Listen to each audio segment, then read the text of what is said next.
Bonjour à tous et bienvenue, je suis Outcast et aujourd'hui on va parler des unités ligne Space Marine.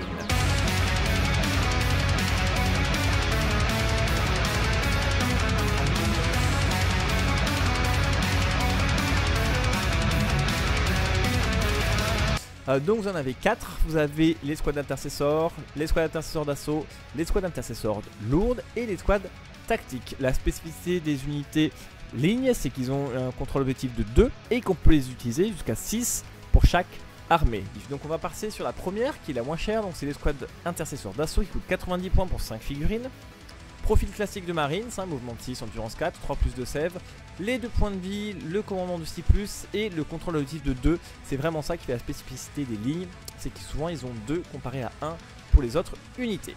Donc ils sont équipés d'un pistolet bolter lourd qui va faire à 18 par un tir de force 4 PA-1. Et au corps à corps, ils vont pouvoir balancer, donc les squads de 5, leurs 20 attaques de force 4, PA-1, qui vont toucher sur 3+. Donc c'est une petite unité sympa qui va saturer pas mal à la force 4.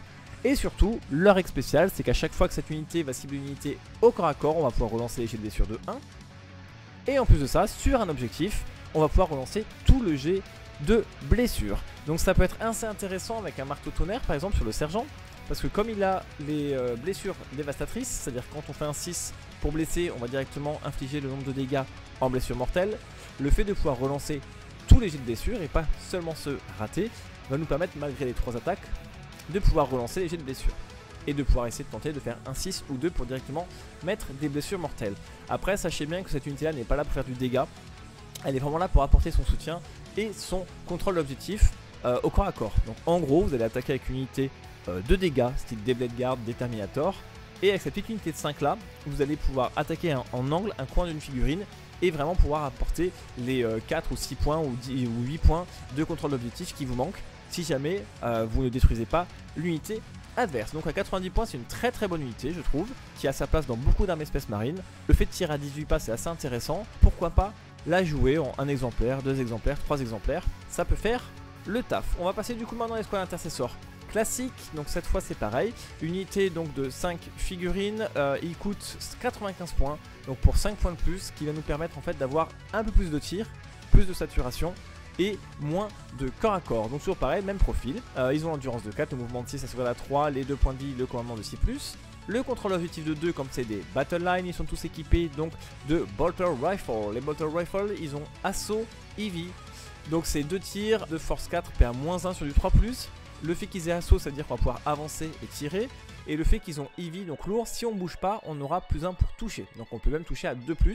Donc ça fait pas mal de saturation pour une escouade de 5. Ça nous fait donc 10 tirs qui touchent à 2+. Pourquoi pas? Au corps à corps, ils se défendent gentiment avec des armes de corps à corps. Donc en fait, c'est 3 attaques de force 4 PA0. C'est vraiment le minimum syndical qu'on leur demande. Donc eux, vraiment, ils sont pas là pour aller au corps à corps. Ils ont par contre une règle très intéressante. Donc c'est l'objectif sécurisé. Si on contrôle un objectif à la fin d'une phase de commandement et que cette unité est à portée de cet objectif, on garde l'objectif sous contrôle même s'il n'y a plus d'unité dessus tant que l'ennemi ne vient pas le récupérer. Donc ça peut vraiment nous permettre de faire un petit peu les essuie-glaces. On les met sur un objectif à droite, on les bascule sur l'objectif à gauche et en fait les objectifs sont quand même sous contrôle même si on n'a pas d'unité dessus tant que l'adversaire ne vient pas les contrôler. Au niveau des options, il n'y a pas grand chose. Le sergent peut encore avoir donc un petit lance-flamme, un petit pistolet plasma, une épée énergétique. Voilà, tous les équipements sont gratuits, donc ça à vous de faire un petit peu votre sauce, sachant que eux, il vaut mieux les équiper plutôt de tir, vu qu'ils n'ont pas vocation à aller au corps à corps. Ils sont plutôt là pour screener l'arrière de vos lignes et faire quelques tirs d'opportunité. Le sergent, du coup, peut quand même avoir un marteau tonnerre, comme l'escouade d'intercesseur d'assaut, sauf que lui, il ne relance pas les jets pour blesser au corps à corps, donc très peu d'utilité. La chose qui me semble intéressante, c'est que pour une escouade de 5, on va pouvoir leur mettre un lance-grenade Astartes qui lui a bien été modifié. Il peut faire par exemple un tir de force 9 PA-2, dégâts D3, donc pour finir un petit point de vie à droite à gauche sur une unité un peu costaud. Pourquoi pas. Maintenant on va passer du coup aux intercesseurs lourds. Donc ça c'est une très bonne unité encore une fois qui coûte un petit peu plus cher mais 110 points. Donc franchement 90 points l'escouade d'assaut, 95 points l'escouade d'intercesseur et 110 points l'escouade lourde. Ok, donc tout de suite on va parler du profil. Ils ont un mouvement de 5 donc ils bougent un petit peu moins vite, une endurance énorme de 6, sauvegarde à 3, 3 points de vie, commandement de 6+, et toujours pareil comme c'est des lignes ils ont 2 de contrôle d'objectifs. Niveau armement, donc en fait ils ont les Bolter Rifle EV et des close combat. Donc en fait ce qui va se passer c'est qu'en fait le Heavy Bolt Rifle, c'est une arme d'assaut et une arme lourde encore une fois. À 30 pas on fait 2 tirs de force 5 PA-1. Donc en fait c'est comme les intercesseurs d'avant sauf qu'ils tirent un peu plus loin, un peu plus fort, mais pas beaucoup plus. Donc ça fera quand même 10 tirs pour une escouade de 5. C'est quand même assez faible en dégâts, même si c'est une petite PA-1. Au corps à corps c'est pareil, c'est pas folichon, ils vont faire 3 attaques de 3 plus force 4, PA0. Donc autant dire c'est plutôt ridicule. Donc on va vraiment tenter eux de rester à fond sur leur tankiness et surtout sur leurs règles spéciales. Donc en fait tant que cette unité est à portée d'un objectif que l'on contrôle, à chaque fois qu'on a une attaque avec un damage de 1 qui nous est alloué, on va avoir plus 1 à notre sauvegarde d'armure. Donc ça typiquement c'est une unité endurance 6, sauvegarde à 3 qui va se mettre sur un objectif pour avoir plus 1 à sa sauvegarde mais les dégâts 1. C'est vraiment une unité qui va être là pour tanker un maximum. Au niveau équipement par contre on n'a vraiment pas grand chose, on peut juste en fait avoir du coup un bolter lourd pour 5 figurines, donc c'est pour avoir 3 tirs de force 5, dégâts 2, donc un petit peu plus de tirs, mais c'est pas vraiment transcendant. Après encore une fois les équipements sont gratuits pour l'instant, donc ça vaut toujours le coup de rajouter un petit peu de puissance de feu.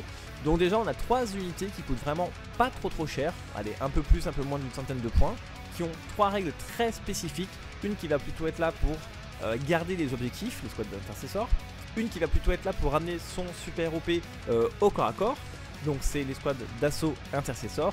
Et une qui va vraiment être là pour se mettre sur un objectif à couvert et ne pas être délogé, avec une sauvegarde à 2+ à couvert et à 1+ si on se fait tirer dessus par les armes à dégâts 1 avec 3 points de vie endurance 6. Je pense que c'est vraiment très intéressant. On va passer du coup maintenant à l'escouade tactique. Donc là maintenant c'est une escouade de 10 figurines, on n'a pas le choix. L'escouade revient quand même mine de rien à 175 points. Donc là le gap il est quand même assez énorme comparé aux escouades à 90 points ou à 110 points. On a le profil générique de mouvement de 6, endurance 4, sauvegarde à 3, 2 points de vie, command 6+, et pareil battle line, donc du coup super OP 2. Donc en fait 2 points à chaque fois, donc une escouade de 10 on aura 20 points de super OP, donc c'est quand même assez lourd à déloger, il va falloir tuer un paquet de marines pour pouvoir contrer ça.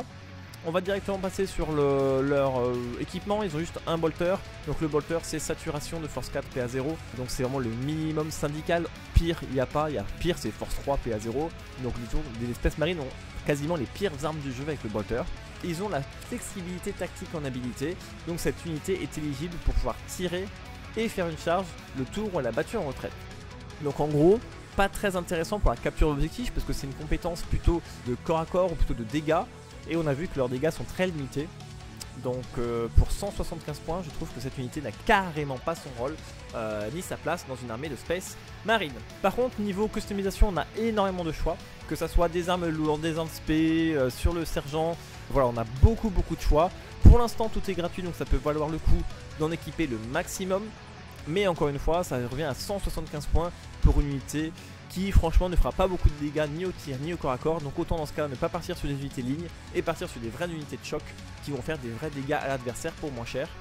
Et si encore une fois vous voulez jouer des unités lignes pour capturer les objectifs, autant partir sur des primaris. Vous en avez 3 unités qui sont très forts, une qui tank, une qui permet de screener et de garder les objectifs en mode contrôle sans mettre des figurines partout sur la table, et une qui va permettre d'aller au corps à corps chercher les unités et d'amener son super OP là où il y en a besoin contre l'adversaire.